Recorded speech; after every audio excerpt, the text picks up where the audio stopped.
Hello बच्चों, welcome to उड़ान PYQ series. मुझे उम्मीद है आपको ये सीरीज बहुत ही पसंद आ रही होगी और आपको बहुत कुछ सीखने को मिल रहा होगा, राइट? चलिए, आज हम लोग जो टॉपिक लेके आए हैं that is capacitance, which is one of the easiest topics of physics. ये बहुत ही ज्यादा स्कोरिंग टॉपिक होता है और आप इसके जितने भी क्वेश्चंस प्रीवियस ईयर्स में आए हैं उनको आप उठा के देखेंगे तो ये क्वेश्चंस जो आते हैं कैपेसिटेंस के वो बहुत ही आसान होते हैं। 2 लाइन में आप आसानी से इसको सॉल्व कर सकते हो, है ना बच्चों?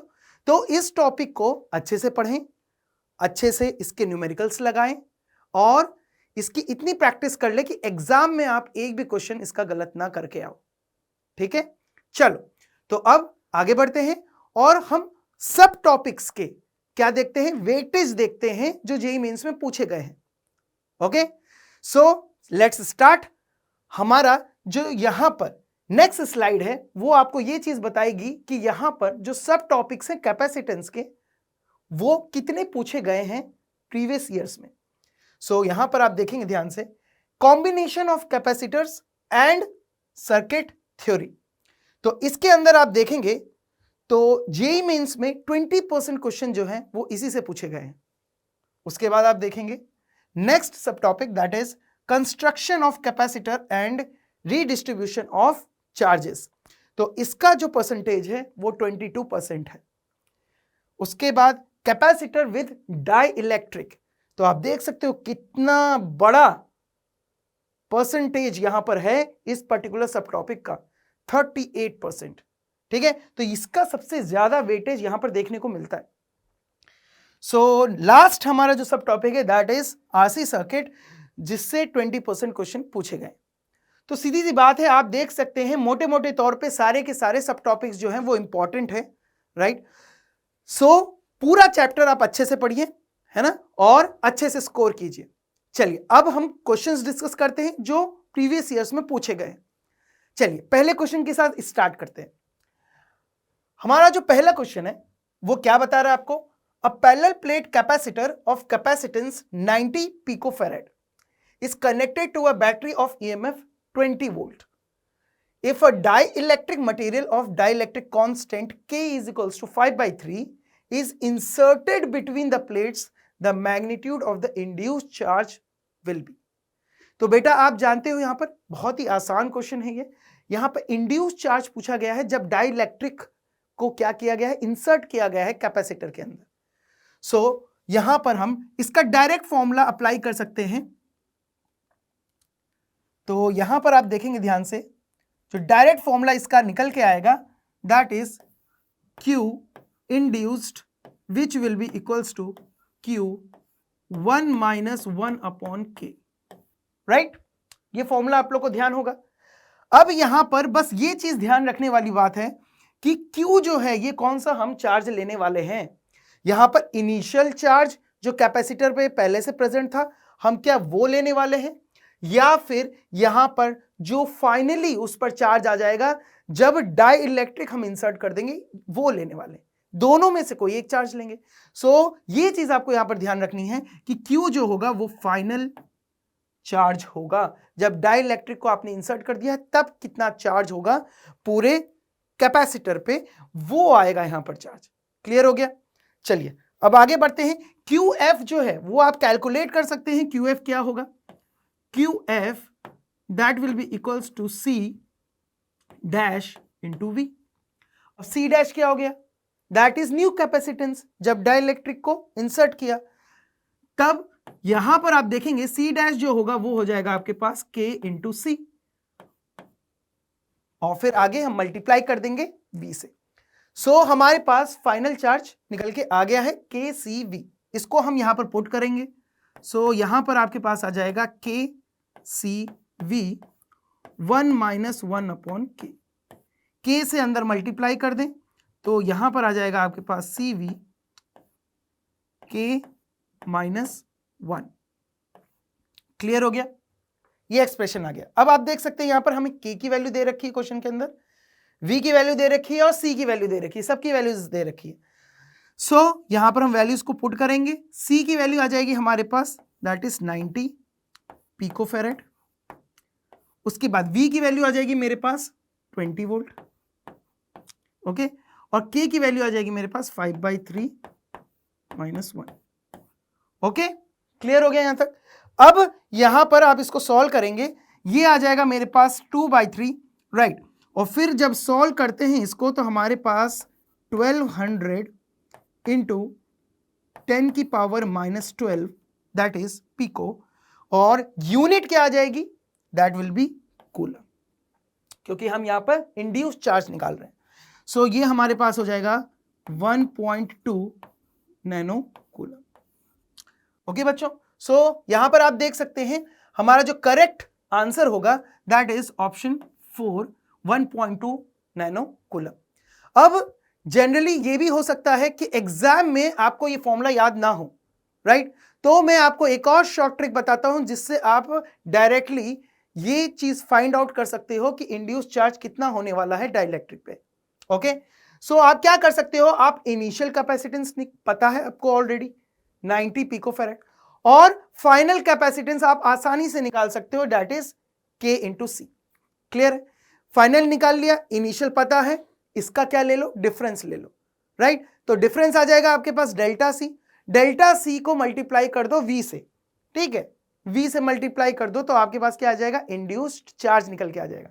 अच्छा, आप जब डेल्टा सी इंटू वी कर रहे हो तो आपके पास अल्टीमेटली कौन सा एक्सप्रेशन आ जाएगा, ये वाला एक्सप्रेशन, CV इंटू K -1। समझ में आ गया, राइट। तो ये चीज आप इनडायरेक्टली एक शॉर्ट ट्रिक के थ्रू आप निकाल लोगे, है ना, फॉर्मूले की जरूरत ही नहीं पड़ेगी। सो वहां से भी आपके पास आंसर निकल के आ जाएगा। चलिए बच्चों, ठीक है, नेक्स्ट क्वेश्चन की तरफ आगे बढ़ते हैं। इस क्वेश्चन को देखते हैं। In the given circuit charge Q2 on the 2 microfarad capacitor changes as C is varied from 1 microfarad to 3 microfarad. Q2 as a function of C is given properly by, तो यहां पर आप देख सकते हैं आपको एक सर्किट दे रखा है, ठीक है, और यहां पर आपको क्या दे रखा है, 4 ऑप्शंस दे रखे हैं जिसके अंदर 4 ग्राफ्स हैं। आपको बताना है Q2 और C के बीच में करेक्ट ग्राफ कौन सा होगा, राइट। सो अब यहां पर हमको अगर ये चीज पता करनी है तो हमें निकालना होगा Q2 और C के बीच में रिलेशन। तो यहां पर हम उसको ऑब्टेन करने के लिए सबसे पहले हम लोग क्या कर सकते हैं, हम C इक्विवेलेंट निकाल लेंगे सर्किट का, ठीक है। सो C इक्विवेलेंट जब आप निकालोगे तो आपके पास क्या आ जाएगा, C equivalent which will be equals to, ये दोनों पैरेलल में है, पैरेलल में हो गए और फिर सीरीज में हो गए, तो ये आ जाएगा आपके पास 3C upon C plus 3। Clear है, C इक्विवेलेंट आ गया मेरे पास।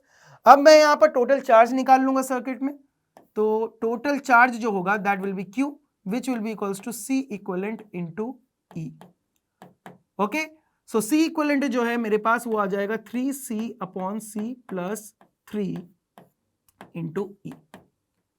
अब आप देख सकते हैं हमें क्या निकालना है, Q2 निकालना है। Q2 जो है यहां पर आप देखेंगे Q2 इस वाली ब्रांच में प्रेजेंट है, ठीक है, इस कैपेसिटर में प्रेजेंट है Q2 चार्ज, तो Q2 जो होगा मेरे पास वो क्या आ जाएगा, that will be equals to Q into, अब यहां पर हम क्या यूज करेंगे, चार्ज डिवाइडर रूल यूज करेंगे, जिससे हमारे पास Q2 की वैल्यू निकल के आएगी Q into 2 microfarad upon 2 plus 1 microfarad.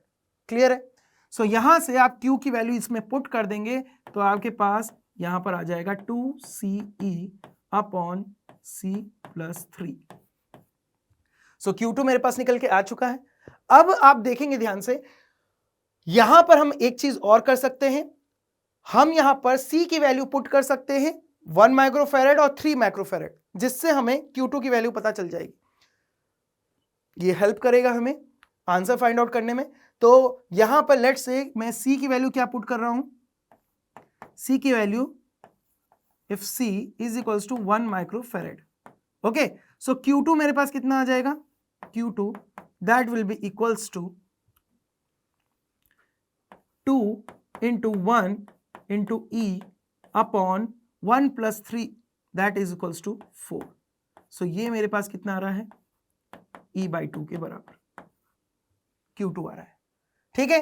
अब हम C की वैल्यू क्या पुट करते हैं, 3 microfarad, so if C is equals to 3 microfarad तो मेरे पास Q2 आ जाएगा that will be equals to 2 into 3 E upon, नीचे कितना आ जाएगा, नीचे आ जाएगा 3 + 3 दैट इज 6.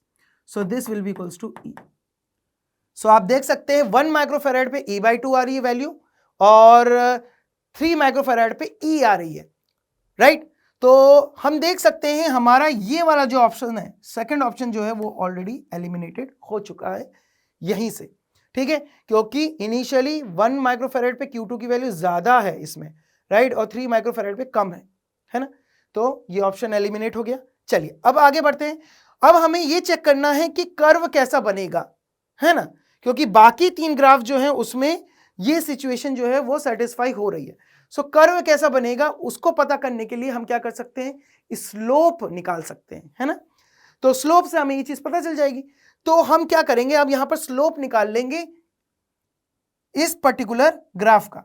तो ग्राफ का स्लोप निकालेंगे क्योंकि हमें ये पता है कि Q2 C के साथ क्या रिलेशन में है, तो उसको हम यूज कर लेंगे. सो यहां पर आप देखेंगे ध्यान से, Q2 is equals to 2CE upon C+3. इसको आप क्या कर दो, डिफरेंशिएट कर दो C के रिस्पेक्ट में. सो ये हमारे पास क्या आ जाएगा, dQ2 upon dC which will be equals to, अब यहां पर आप देखेंगे डिवाइडर रूल लगेगा, ठीक है. सो डिवाइडर रूल यहां पर लगने वाला है, तो आप देखेंगे ध्यान से, नीचे आ जाएगा C+3 का स्क्वायर और C+3 को हम रखेंगे कांस्टेंट और ऊपर वाले को डिफरेंशिएट करेंगे. So it will become 2E minus, आगे क्या आ जाएगा, अब 2CE को रखेंगे कांस्टेंट, राइट, और C+3 का करेंगे डिफरेंशिएशन. तो ये आपके पास आ जाएगा 2CE ही रह जाएगा. इसको सॉल्व करते हैं तो हमारे पास अल्टीमेटली बचता है 6E अपॉन C+3 का स्क्वायर. सो मेरे पास स्लोप निकल के आ गई है dQ2 upon dC which is slope, right. Slope मेरे पास आ चुकी है. अब इसी स्लोप से मैं पता कर लूंगा कि स्लोप यहां पर अलग अलग वैल्यूज पर कितना निकल के आ रहा है. तो जैसे C की वैल्यू अगर मैं 1 माइक्रोफेराड रखूंगा तो स्लोप कितना आया, और 3 माइक्रोफेराड पे स्लोप कितना आया, वहां से मुझे इंडिकेशन हो जाएगी स्लोप इंक्रीज हो रहा है, डिक्रीज हो रहा है, ठीक है, या फिर कांस्टेंट है. तीनों चीजें मुझे पता चल जाएगी. तो अब यहां पर हम देखते हैं, for C is equals to 1 microfarad, right. So यहां पर आप इसको पुट कर दें तो आपके पास जो स्लोप आएगा, राइट, dQ2 अपॉन dC वो कितना आ जाएगा, आप देखिए ध्यान से, 6E अपॉन 4 का स्क्वायर, ठीक है, which is equals to 6E upon 16, ठीक है, ऐसे ही रखते हैं. उसके बाद आप देख सकते हैं यहां पर हम बात करेंगे for C is equals to 3 microfarad.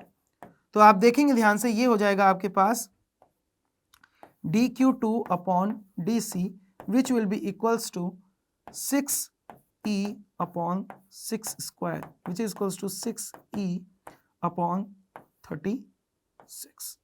अब आप इन दोनों को कंपेयर करें, ठीक है, कौन सा स्लोप ज्यादा है, कौन सा स्लोप कम है. तो आप यहां पर देख के ये चीज बता सकते हो, राइट, कि dQ2 upon dC for 1 microfarad is greater than dQ2 upon dC for 3 microfarad.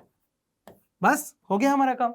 अब यहां पर आप देख सकते हो हम लोग ने स्लोप्स को कंपेयर कर लिया, राइट. यहां पर हमें पता चल गया इनिशियली स्लोप ज्यादा है, फिर फाइनली 3 माइक्रोफेराड पे स्लोप क्या हो रही है, कम हो गई है. तो यहां पर आप देखेंगे ध्यान से, अब आंसर देख लीजिए.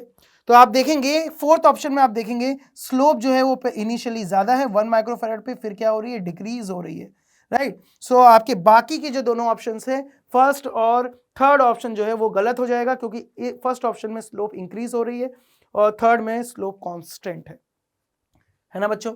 सो the correct answer of this question will be option 4. चलिए नेक्स्ट क्वेश्चन की तरफ बढ़ते हैं आगे. सो ये हमारा नेक्स्ट क्वेश्चन है, तो इसको आप देखेंगे ध्यान से. Determine the charge on the capacitor in the following circuit. So यहां पर आपके पास एक कैपेसिटर है 10 माइक्रोफेरेड का और इसमें चार्ज कितना प्रेजेंट है ये आपको बताना है। सो यहां पर इसमें चार्ज अगर मुझे निकालना है तो मुझे क्या निकालना पड़ेगा, इसके अक्रॉस कितना पोटेंशियल ड्रॉप हो रहा है वो निकालना पड़ेगा। और उसे अगर मुझे निकालना है तो आप देखेंगे ध्यान से, मैं 10 ओम के अक्रॉस पोटेंशियल डिफरेंस निकाल लेता हूं, क्योंकि आप देखोगे ये कैपेसिटर और 10 ओम जो है, राइट, वो एक पैरेलल कॉम्बिनेशन में लगे हुए हैं, राइट। सो जो पोटेंशियल ड्रॉप 10 माइक्रोफेरेड के अक्रॉस होगा, राइट, और जो पोटेंशियल ड्रॉप 10 ओम के अक्रॉस होगा वो सेम होगा। सो यहां पर इस चीज को कैलकुलेट करने के लिए हम सबसे पहले क्या करेंगे, हम ये जानते हैं कि यहां पर जो पोटेंशियल ड्रॉप रहेगा, राइट, वो मैक्सिमम कब रहेगा, वो मैक्सिमम तब रहेगा जब ये ओपन सर्किट होगा, है ना। ये सिचुएशन कब बनेगी, जब ये ओपन सर्किट होगा, मतलब फाइनली जब कैपेसिटर जो है फुली चार्ज हो जाएगा तब ये सिचुएशन आएगी। सो ये सिचुएशन में अब हम देखेंगे total resistance of the circuit जो है वो हमारे पास कितना होगा। तो सबसे पहले वो कैलकुलेट कर लेते हैं, क्योंकि मुझे पोटेंशियल ड्रॉप निकालना है 10 ओम के अक्रॉस। सो उसके लिए टोटल रेजिस्टेंस पता होना चाहिए। So this will be 10 ohm plus 2 ohm, that will be equals to 12 ohm. उसके बाद आप देखेंगे यहां पर 12 ओम और 4 ओम किस में आ जाएंगे, पैरेलल में आ जाएंगे। सो दैट विल गिव यू 3 ओम। 3 ओम और 6 ओम किस में आ जाएंगे, सीरीज में आ जाएंगे, that will be equals to 9 ohm. So ये 9 ओम आ गया आपके पास RT। उसके बाद आप देखेंगे आपको यहां पर V दे रखा है, दैट इज 72 वोल्ट्स। सो आपके पास टोटल करंट आ जाएगी, so V upon RT, so that will be equals to 72 upon 9 which is equals to 8 ampere. Clear हो गया। सो I मेरे पास निकल के आ गई। अब सर्किट के अंदर 8 एम्पियर फ्लो कर रहा है। अब आप देखेंगे ध्यान से, यहां पर करंट डिवाइड होगी, राइट, और करंट इस वाली ब्रांच में कितनी जाएगी, क्योंकि ये 12 ओम की ब्रांच है और यहां पर 4 ओम है। क्लियर है। तो यहां पर हम यूज करेंगे करंट डिवाइडर रूल, और करंट डिवाइडर रूल से हम ये बताएंगे कि इस वाली ब्रांच में कितनी करंट जाएगी। So let's say this current is I dash. So I dash will be equals to I into 4 upon 12 plus 4। So ये मेरे पास कितना आ जाएगा, I by 4 which will be equals to 2 ampere.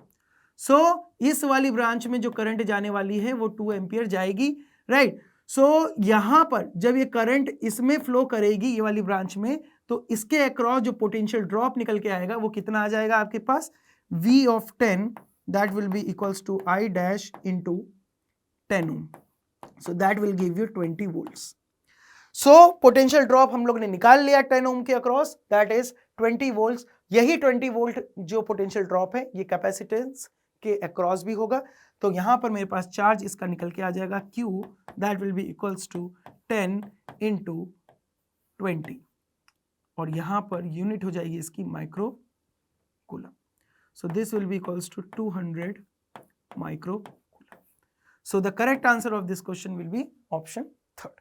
चलिए बच्चों नेक्स्ट क्वेश्चन की तरफ आगे बढ़ते हैं। अगला हमारा क्वेश्चन जो है वो क्या कह रहा है, a 60 picofarad capacitor is fully charged by a 20 volt supply. It is then disconnected from the supply and is connected to another uncharged 60 picofarad capacitor in parallel. The electrostatic energy that is lost in this process by the time the charge is redistributed between them is, ये हमें calculate करना है कि कितना electrostatic energy loss यहां पर हुआ है इस प्रोसेस के दौरान। तो इस प्रोसेस में हो क्या रहा है, सबसे पहले ये समझ ले, एक आपके पास कैपेसिटर है अनचार्ज, उसको चार्ज कर दिया गया है 20 वोल्ट बैटरी से। चार्ज करने के बाद उसको कनेक्ट कर दिया है दूसरे कैपेसिटर से जिसका भी कैपेसिटेंस सेम है, राइट, और उसके बाद क्या होगा, रीडिस्ट्रीब्यूशन ऑफ चार्ज होगा और फाइनली दोनों कैपेसिटर जो होंगे वो सेम पोटेंशियल पे आ जाएंगे। तो यहां पर हमें देखना है कि कितना एनर्जी लॉस हुआ है। चलो तो स्टार्ट करते हैं। तो यहां पर आप देखेंगे ध्यान से, जब हमने पहले कैपेसिटर को क्या किया था, चार्ज किया था, तो उसके अक्रॉस जो पोटेंशियल ड्रॉप होगा वो 20 वोल्ट का होगा, ठीक है। और जो दूसरा कैपेसिटर है वो तो अनचार्ज्ड है। तो अब यहां पर आप देखेंगे ध्यान से कि ये जो कैपेसिटर है, पहला वाला जो कैपेसिटर है, उस पर चार्ज कितना प्रेजेंट है वो भी हम कैलकुलेट कर सकते हैं। सो दिस इज, ये हमारे पास 60 पिकोफैराड, तो इसका कैपेसिटेंस हो गया। So charge will be how much? Charge will be Q initial, which will be equals to 20 into 60 picofarad. Clear है? तो यहां पर आप देखेंगे ध्यान से, ये आ जाएगा मेरे पास 1200 pico coulomb. So this will be equals to, ये कितना हो जाएगा मेरे पास? 1.2 नैनो कूलम। ओके, अब जो हमारा दूसरा कैपेसिटर है उसमें तो कोई भी चार्ज नहीं है, तो यहां पर चार्ज हमारा क्या हो गया? 0 इनिशियली। अब हम क्या करेंगे, यहां पर हमें यह पता है कि रीडिस्ट्रीब्यूशन ऑफ चार्ज होगा, ठीक है, तो कुछ चार्ज जो है वो इधर फ्लो होगा और फाइनली क्या होगा, यहां पर पोटेंशियल ड्रॉप जो होगा दोनों कैपेसिटर्स के अक्रॉस वो सेम हो जाएगा। सो हम यहां पर वो फाइनल पोटेंशियल ड्रॉप जो है उसको हम कैलकुलेट कर सकते हैं, V final, which will be equals to, formula आप लोग को याद ही होगा, C1 V1 plus C2 V2 upon C1 plus C2। Clear है? तो ये हमारे पास कितना आ जाएगा, आप देखें ध्यान से, C1 V1 किसके लिए हो जाएगा? ऊपर वाले कैपेसिटर के लिए, तो वो हम लोग ने ऑलरेडी कैलकुलेट कर लिया, C1 V1 is the charge, so that is equals to 1.2 nano coulomb. C2 V2 0 होगा दूसरे कैपेसिटर के लिए, और नीचे डिनोमिनेटर में क्या आ जाएगा? C1 plus C2, so that will be equals to 120 picofarad. इसको सॉल्व करेंगे तो आपके पास जो V फाइनल आ जाएगा वो कितना आ जाएगा? वो आ जाएगा आपके पास 10 वोल्ट्स। क्लियर हो गया? 10 वोल्ट्स आ जाएगा। अब हमें क्या करना है, एनर्जी लॉस देखना है, तो एनर्जी लॉस क्या होगा यहां पर, अगर आप ध्यान से देखें, एनर्जी लॉस हम निकाल लेते हैं यहां पर। सो एनर्जी लॉस जो आपके पास आएगा यहां पर वो क्या होगा? Initial energy minus final energy, that will B energy loss. So energy loss that will be equals to initial energy minus final energy.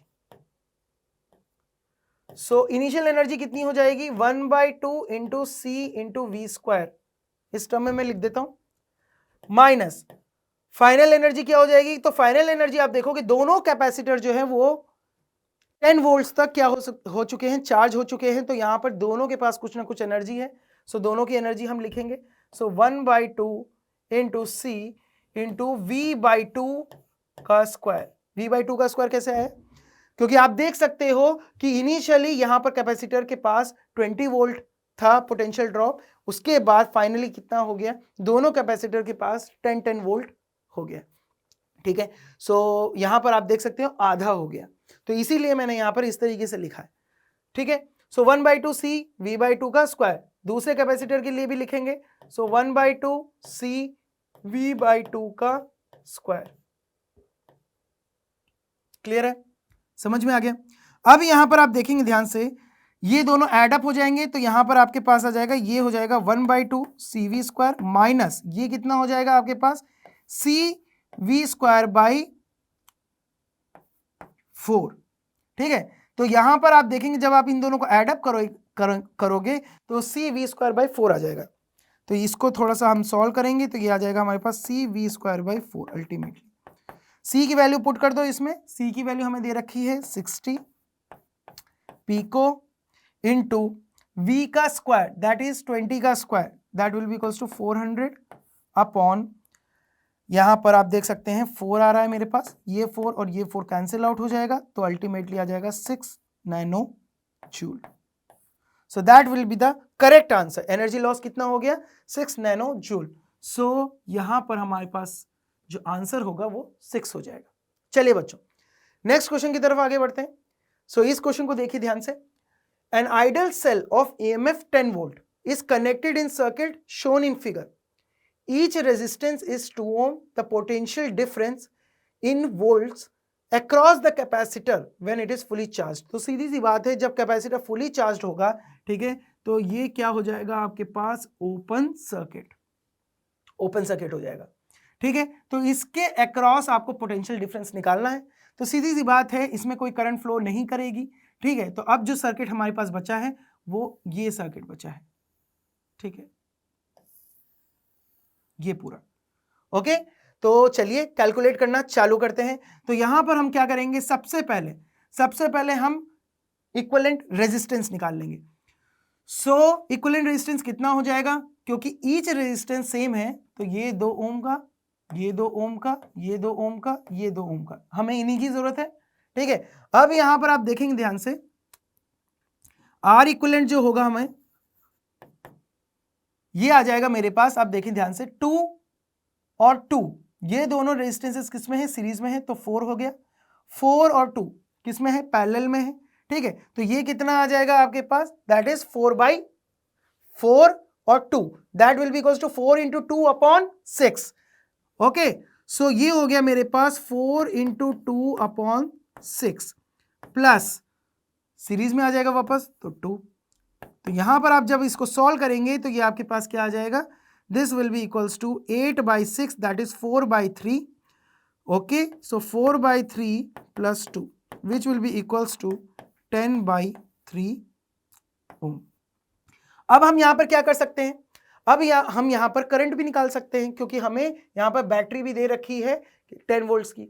सो हम करंट निकालेंगे यहां पर। सो आई हमारे पास कितना आ जाएगा, I will be equals to 10 upon R equivalent, that is equals to 10/3 which will be equals to 3 ampere. अब इस सर्किट के अंदर जो करंट फ्लो कर रही है वो कितनी फ्लो कर रही है, 3 एम्पियर। यहां पर आप देख सकते हो अलग अलग ब्रांचेस आ गई, तो यहां करंट डिवाइड होगी। करंट कितनी डिवाइड होगी, यहां 2 ओम का रेजिस्टेंस है, यहां 4 ओम का रेजिस्टेंस है ना, तो करंट कितनी डिवाइड हो जाएगी, करंट डिवाइडर रूल से आप डायरेक्टली बता सकते हो, इसके अंदर करंट जाएगी 2 एम्पियर और इसके अंदर करंट जाएगी 1 एम्पियर। ओके, सो 1 एम्पियर इसमें चली गई। अब आप देखेंगे ध्यान से, इस 2 ओम रेजिस्टेंस के अक्रॉस पोटेंशियल ड्रॉप कितना होगा, दैट विल बी 2 वोल्ट। ठीक है, तो 2 वोल्ट जो है वो तो यही ड्रॉप हो गया। तो आप देख सकते हैं कि इस नोड पर जो पोटेंशियल आएगा वो कितना आएगा। तो ये हम कैसे बता सकते हैं, क्योंकि आप जानते हो यहां पर 10 वोल्ट की बैटरी है, तो इस पर्टिकुलर नोड पर 10 वोल्ट है। ओके, ड्रॉप यहां पर हुआ 2 वोल्ट का, तो यहां पर कितना बचा, 8 वोल्ट। और ये वाला जो आपके पास नोड है, यहां पर पोटेंशियल ड्रॉप कितना होगा, 0 होगा, क्योंकि आप जानते हैं यहां पर कोई भी रेजिस्टेंस मौजूद नहीं है और डायरेक्टली ये बैटरी से कनेक्टेड है। ठीक है, नेगेटिव टर्मिनल से कनेक्टेड है यहां पर। सो यहां पर आप देखेंगे तो यहां पर जो पोटेंशियल डिफरेंस आ गया है मेरे पास, that is V is equals to 8 volt. So the correct answer of this question is 8। ठीक है बच्चों, चलिए अब आगे बढ़ते हैं, नेक्स्ट क्वेश्चन की तरफ बढ़ते हैं। इस क्वेश्चन को देखते हैं ध्यान से। इस क्वेश्चन में क्या दे रखा है, अ parallel plate capacitor has plate of length L, width W and separation of plates is D। तो इसको सबसे पहले हम लोग बना लेते हैं, राइट, और बना के एक बार थोड़ा सा विजुअलाइज कर लेते हैं।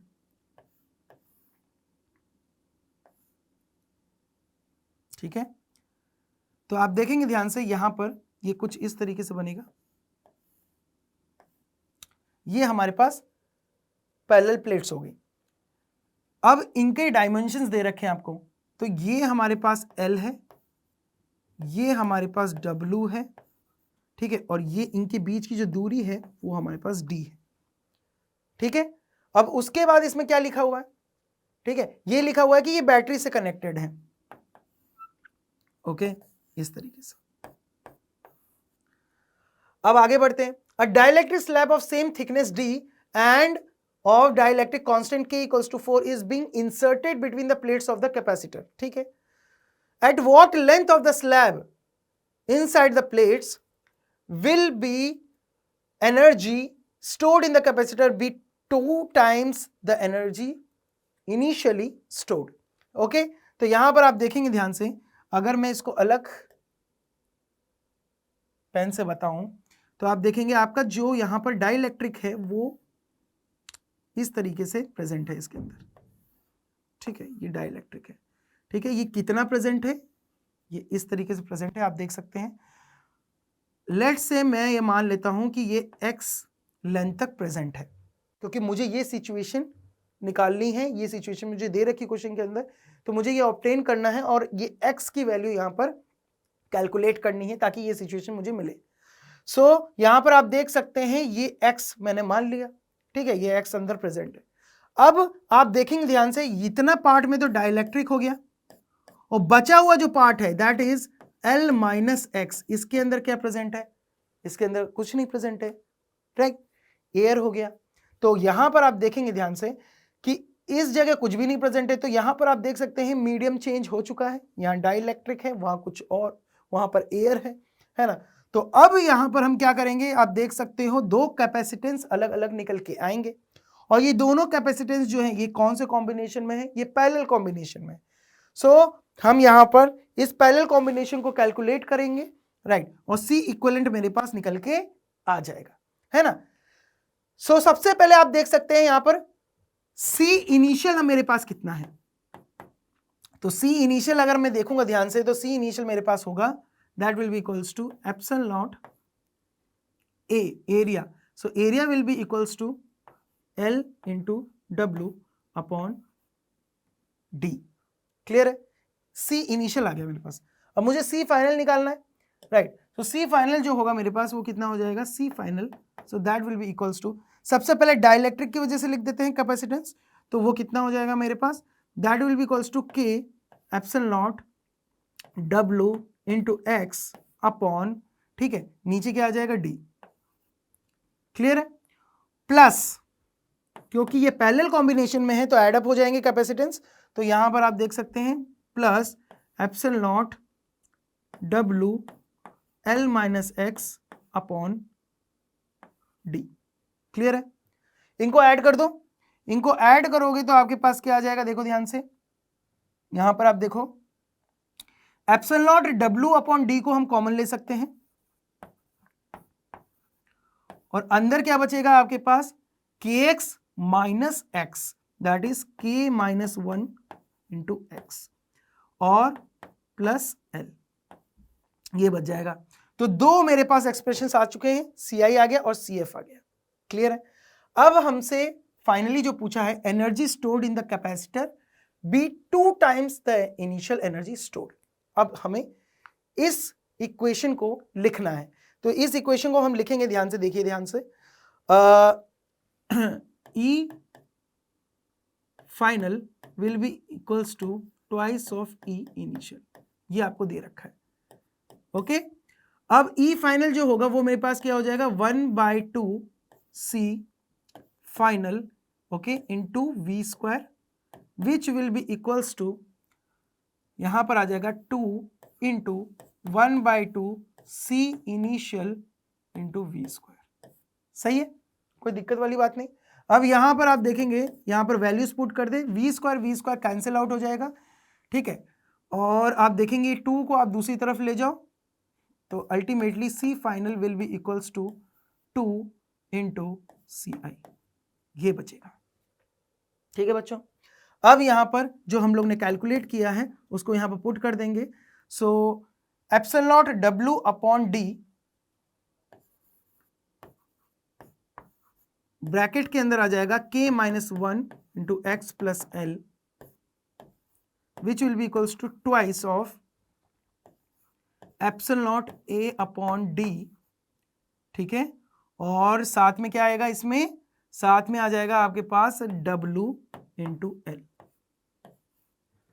सॉरी यहां पर A नहीं आएगा, A की जगह आएगा epsilon naught W L upon D। Clear है? अब यहां पर आप देख सकते हैं, इसको सॉल्व कर लें तो epsilon naught W upon D जो है वो तो कैंसिल आउट हो जाएगा, राइट। सो अल्टीमेटली आपके पास बचेगा K minus 1 of x plus L, that will be equals to 2L। Clear है? सो यहां से आप देखेंगे ध्यान से, x की वैल्यू जो आएगी वो आ जाएगी L upon K minus 1। K की वैल्यू पुट कर दो, K की वैल्यू आपको दे रखी है 4, सो यहां पर आपके पास वैल्यू आ जाएगी L अपॉन 3। ठीक है, सो the correct answer of this question will be option 3, L/3। Clear हो गया? समझ में आ गया अच्छे से? चलिए अब नेक्स्ट क्वेश्चन की तरफ बढ़ते हैं। चलिए इस क्वेश्चन को देखते हैं।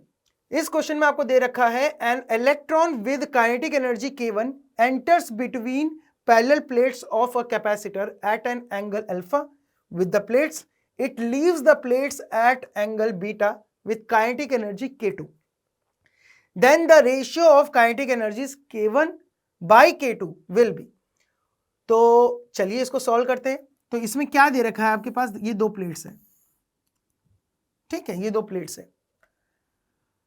लेट्स से ये प्लेट जो है यहां पर चार्ज होंगी, ठीक है, चार्ज होंगी तभी इस क्वेश्चन का रिलेवेंस है, right. So let's say this is positively charged, this is negatively charged, okay.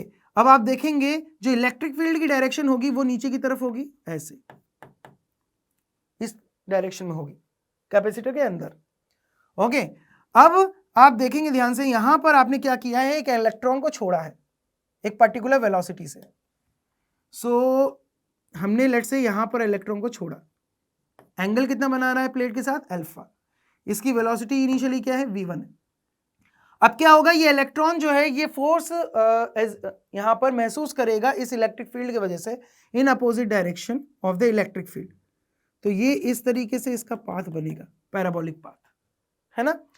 अब फाइनली जब ये बाहर लीव करेगा इस कैपेसिटर को, तो यहां पर एक अलग एंगल बनाएगा प्लेट के साथ, ठीक है। तो प्लेट के साथ बीटा एंगल बनाएगा और वेलोसिटी क्या हो जाएगी, v2 हो जाएगी। अब आप देखेंगे ध्यान से यहां पर कि हमें यहां पर ये देख के लग रहा है कि यहां पर जो इलेक्ट्रिक फील्ड है वो तो वर्टिकल डायरेक्शन में है, जिसके वजह से इलेक्ट्रॉन पे जो फोर्स लगेगा वो ऊपर की तरफ लग रहा है इन वर्टिकल डायरेक्शन, ओके।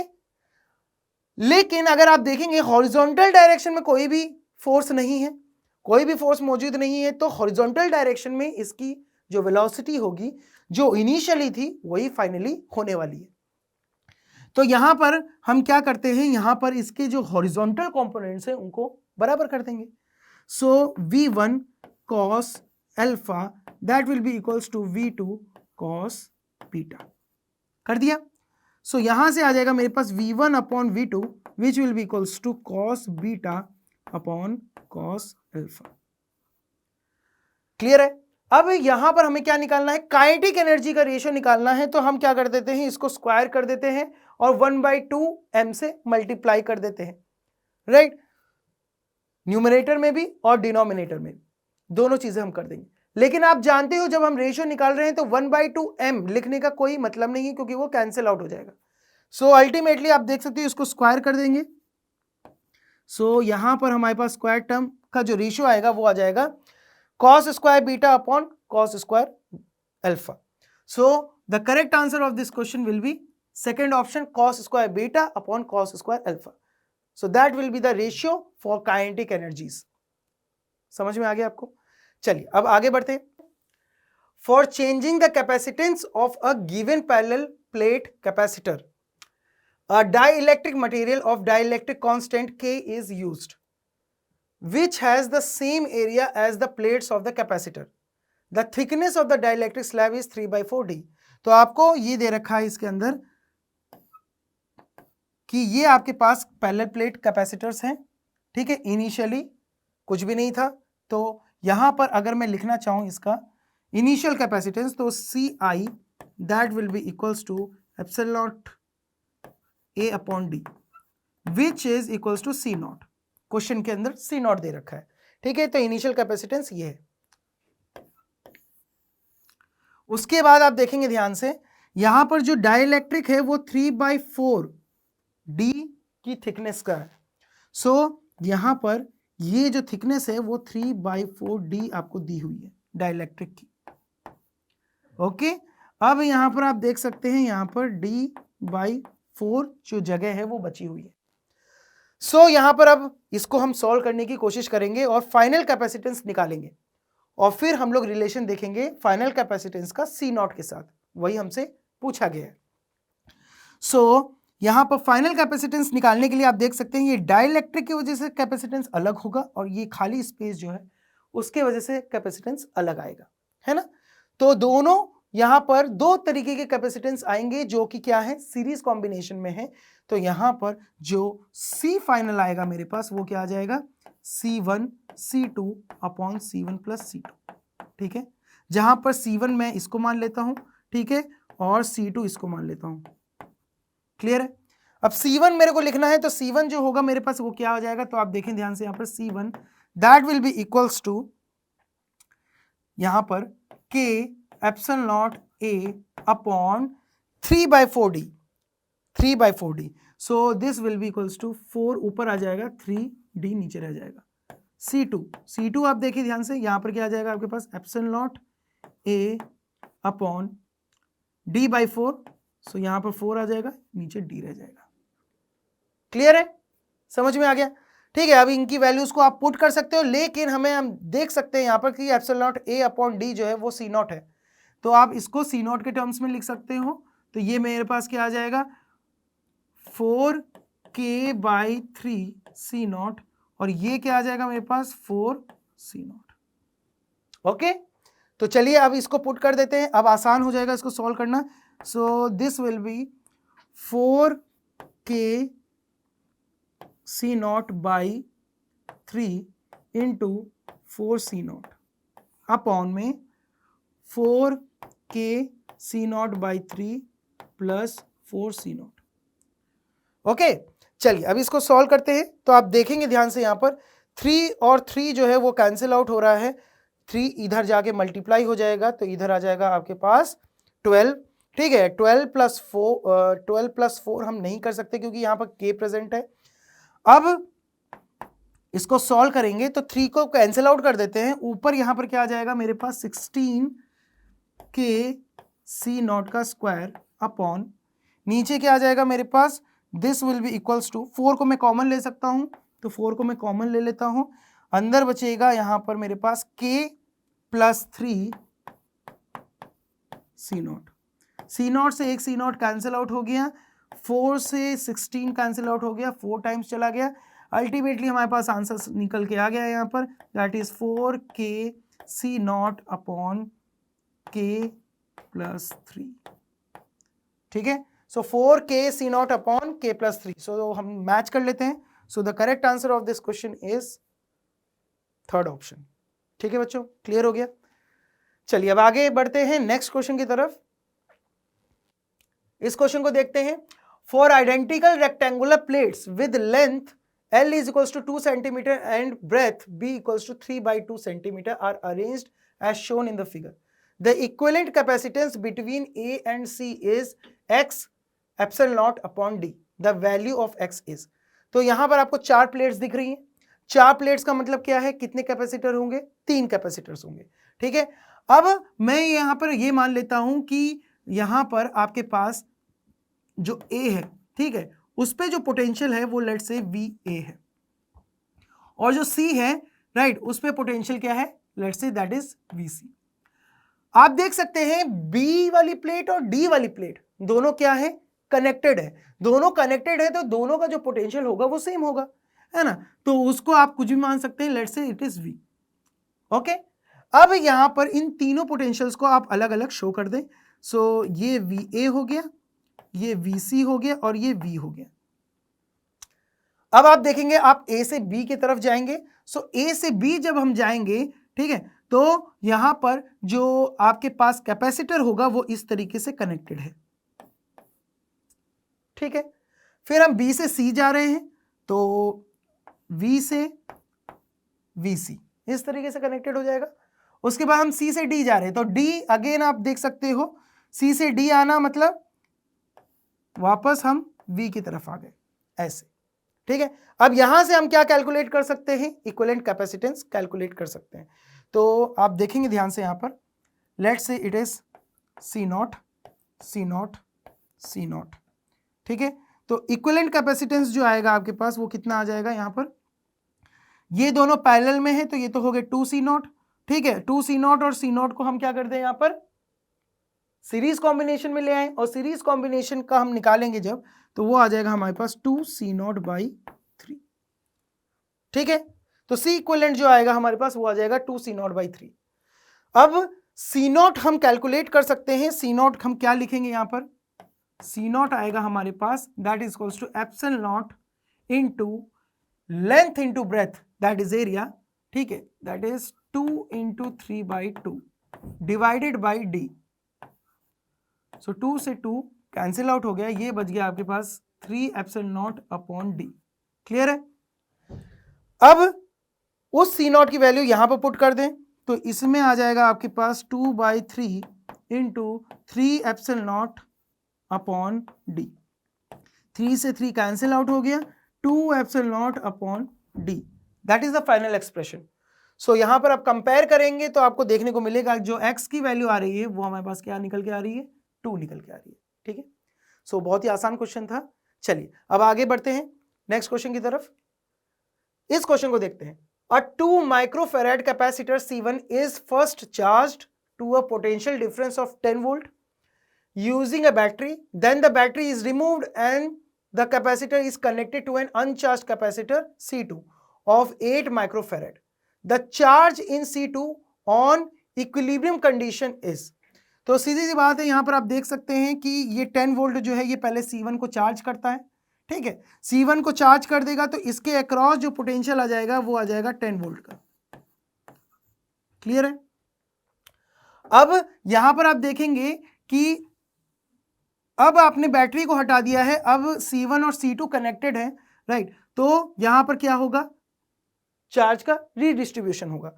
ठीक है, तो कुछ चार्ज जो है वो इसमें चले जाएंगे 8 माइक्रोफेरेड वाले कैपेसिटर में, राइट? और फिर फाइनली इन दोनों कैपेसिटर्स C1 और C2 का जो पोटेंशियल होगा वो सेम हो जाएगा, है ना?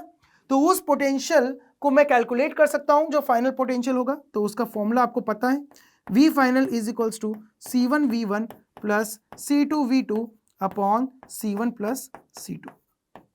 क्लियर है? तो C1 V1 किसके लिए हो जाएगा, यहां पर 2 माइक्रोफेरेड कैपेसिटर के लिए हो जाएगा। सो C1 जो है, ठीक है, that is 2 microfarad into potential कितना है, 10 है।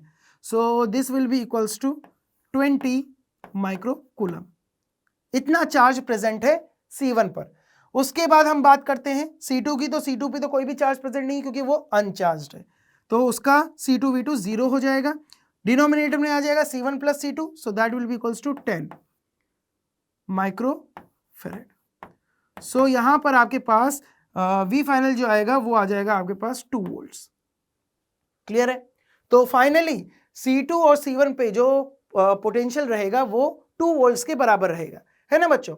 अब आपसे क्या पूछा गया है, चार्ज इन C2, तो C2 पे चार्ज कितना हो जाएगा, तो पोटेंशियल आपको पता चल गया है, दैट इज 2 वोल्ट, राइट? तो यहां पर जो चार्ज होगा that will be Q is equals to C2 into V which will be equals to 8 into 2 microcoulomb. So that is equals to 16 microcoulomb. समझ में आ गया? So the correct answer of this question will be 16। ठीक है, चलिए अब आगे बढ़ते हैं। A parallel plate capacitor with plate area A and distance of separation D is filled with a dielectric. What is the capacity of the capacitor when permittivity of the dielectric varies? तो यहां पर आप देख सकते हैं कि आपके पास एक कैपेसिटर है, उसके बीच में एक ऐसा डाइलेक्ट्रिक है जिसकी परमिटिविटी चेंज हो रही है ना? तो अब यहां पर हमको क्या निकालना है, कैपेसिटी ऑफ द कैपेसिटर निकालना है, मतलब कैपेसिटेंस निकालना है। ठीक है, तो चलिए इसको सॉल्व करते हैं। अब यहां पर आपको क्या दे रखा है क्वेश्चन के अंदर, क्वेश्चन के अंदर आपको 0 से लेकर D/2 की थिकनेस के लिए आपको परमिटिविटी दे रखी है और D/2 से लेकर D के लिए परमिटिविटी दे रखी है। और यहां पर वो किस पे डिपेंड कर रही है, थिकनेस पे डिपेंड कर रही है। जैसे जैसे थिकनेस जो है वो चेंज हो रही है वैसे वैसे परमिटिविटी भी चेंज हो रही है। तो यहां पर अगर हम देखें ध्यान से फिगर बनाकर, तो ये इस तरीके का कुछ फिगर बनेगा। ठीक है, ये मिडिल पॉइंट हो गया, यहां से आप देखेंगे ये 0 और ये हो गया D/2 और ये हो गया D। ठीक है, तो लेट्स से कि यहां पर पहले 0 से लेकर D/2 तक जो हमारी परमिटिविटी है वो कितनी है, ε1। ठीक है, तो यहां पर ε1 आ जाएगा। ठीक है, और दूसरे वाले पार्ट में परमिटिविटी होगी हमारी ε2, सो ये ε2 हो जाएगा। ठीक है बच्चों, अब यहां पर आप देख सकते हैं ε1 और ε2 अलग अलग परमिटिविटी का डाइलेक्ट्रिक है। ठीक है, कहां से कहां वेरी कर रहा है ये आपको रेंज दे रखी है। अब ये जो ε1 और ε2 है ये भी वेरिएबल है ना, ये भी वेरिएबल है क्योंकि ये x पे डिपेंड कर रहा है। तो यहां पर आप देखेंगे कि अगर मैं इसको क्या मान लूं, एक यहां पर डाइलेक्ट्रिक मान लो और इसको दूसरा डाइलेक्ट्रिक मान लूं और फिर मैं आप देखूं कॉम्बिनेशन कैसा बन रहा है, तो ये एक सीरीज कॉम्बिनेशन बन रहा है। ठीक है, तो सीरीज कॉम्बिनेशन बन रहा है। और एक और चीज मेरे को यहां पर ध्यान रखनी है कि ये दोनों वेरिएबल हैं, इसीलिए मुझे यहां पर क्या करना पड़ेगा, एक स्मॉल डिस्प्लेसमेंट के लिए स्मॉल कैपेसिटेंस निकालना पड़ेगा, है ना। तो यहां पर लेट्स से यहां पर x पर जाकर, ठीक है, एक dx मैंने एलिमेंट ले लिया, ठीक है, और इस dx एलिमेंट के लिए, dx थिकनेस के लिए मैं ε1 के वजह से क्या निकाल लूंगा, कैपेसिटेंस निकाल लूंगा। सिमिलरली यहां ε2 के लिए अगर आप देखोगे ध्यान से, ठीक है, तो यहां पर अगर आप देखोगे ये x पर जाकर dx एक एलिमेंट लोगे, ठीक है, तो इस थिकनेस का आप क्या निकालोगे, अगेन कैपेसिटेंस निकालोगे और फिर इनका जो कॉम्बिनेशन बनेगा, सीरीज कॉम्बिनेशन बनेगा, उससे जो इक्विवेलेंट कैपेसिटेंस आएगा उसका एक्सप्रेशन आप लिखोगे। तो यहां पर हम वही चीज करते हैं, यहां पर मैं लिख सकता हूं 1 dc equivalent which will be equals to 1 dc1 plus 1 dc2। Clear है। सो dc1 जो होगा वो आ जाएगा आपके पास ε1 के वजह से capacitance. So this will be equals to यहां पर 1 dc1 को क्या लिखोगे, that will be ε1 into area into dx। ठीक है, ε1 into area divided by dx, dx कहां चला जाएगा, ऊपर चला जाएगा, प्लस यहां पर आपके पास क्या आ जाएगा, 1 नीचे आ जाएगा डिनोमिनेटर में ε2 into area divided by dx, और dx अगेन यहां पर ऊपर आ जाएगा। क्लियर हो गया। ठीक है, अब यहां पर ε1 और ε2 की वैल्यू आप रख सकते हो, तो यहां पर ये वैल्यू हो जाएगी dx अपॉन ε1 जो होगा हमारे पास वो है ε0 plus kx into area, plus यहां पर अगर आप देखेंगे ε2 की वैल्यू रख देंगे, सो ε0 प्लस यहां पर आ जाएगा मेरे पास k d minus x plus यहां पर इंटू एरिया। क्लियर हो गया। तो ये एक्सप्रेशन मेरे पास फाइनली आ गया, right. This is equals to 1 by dc equivalent. अब यहां पर मुझे क्या करना पड़ेगा, मैंने फाइनल एक्सप्रेशन तो लिख दिया, अब यहां पर मुझे इसे इंटीग्रेट करना पड़ेगा ताकि मैं टोटल कैपेसिटेंस निकाल सकूं। सो यहां पर लेट से इसको इंटीग्रेट कर देते हैं, राइट, और यहां इंटीग्रेट कर देते हैं, और लिमिट्स क्या कहां से कहां हो जाएगी, 0 से लेकर इसकी d/2, राइट, और इसकी लिमिट्स हो जाएगी अगेन 0 से लेकर d/2, और ये मेरे को क्या देगा, 1 dc इक्विवेलेंट का इंटीग्रेशन जो होगा वो यहां पर मेरे को 1 c इक्विवेलेंट दे देगा। ठीक है, क्या दे देगा मेरे को, 1 c इक्विवेलेंट। समझ में आ गया। चलिए अब आगे बढ़ते हैं और इसको इंटीग्रेट करते हैं और इसको इंटीग्रेट करके लिख देते हैं। तो मेरे पास आ जाएगा, देखिए ध्यान से, 1 c equivalent that will be equals to, यहां पर था मेरे पास 1 a को हम बाहर ले सकते हैं, ठीक है, तो 1 a, ठीक है, फिर आ जाएगा मेरे पास ln ऑफ ε0 प्लस kx, ठीक है, और यहां पर जब हम इंटीग्रेशन कर रहे हैं तो ये टर्म आएगी साथ में, x के साथ k आ रहा है तो वो भी आ जाएगा डिनोमिनेटर में, इस तरीके से। ठीक है, उसके बाद आप देखेंगे यहां पर जो लिमिट्स हैं वो हैं 0 से लेकर d/2। आगे बढ़ते हैं तो यहां पर आ जाएगा आपके पास माइनस का साइन 1/ka, ठीक है, और यहां आ जाएगा ln of ε0 plus k d minus x. ठीक है, ये हो जाएगा इसका इंटीग्रेशन, और जो लिमिट्स होंगी वो कहां से कहां हो जाएंगी, that will B from d/2 से d। क्लियर हो गया। ठीक है, अब लिमिट्स पुट कर देंगे इसके अंदर, तो इसके अंदर जब लिमिट्स पुट करेंगे तो हमारे पास आ जाएगा 1/ka, और इधर आ जाएगा ln of ε0 plus k d/2 upon ε0। Similarly आगे हम सॉल्व करते हैं आगे वाली टर्म को, so this will be minus of 1/ka, और ये हो जाएगा ln ऑफ, इसके अंदर आ जाएगा ε0 upon ε0 plus k d by to. ठीक है, लिमिट्स हम लोग ने पुट कर दी। अब यहां पर अगर हम माइनस साइन को अंदर लोगे तो ये वाली टर्म और ये वाली टर्म सेम हो जाएगी, राइट। तो यहां पर फिर आपके पास ये आ जाएगा 2/ka ln of epsilon naught plus k d by two upon epsilon naught. ठीक है, this is our final expression 1/c equivalent. Clear आ गया।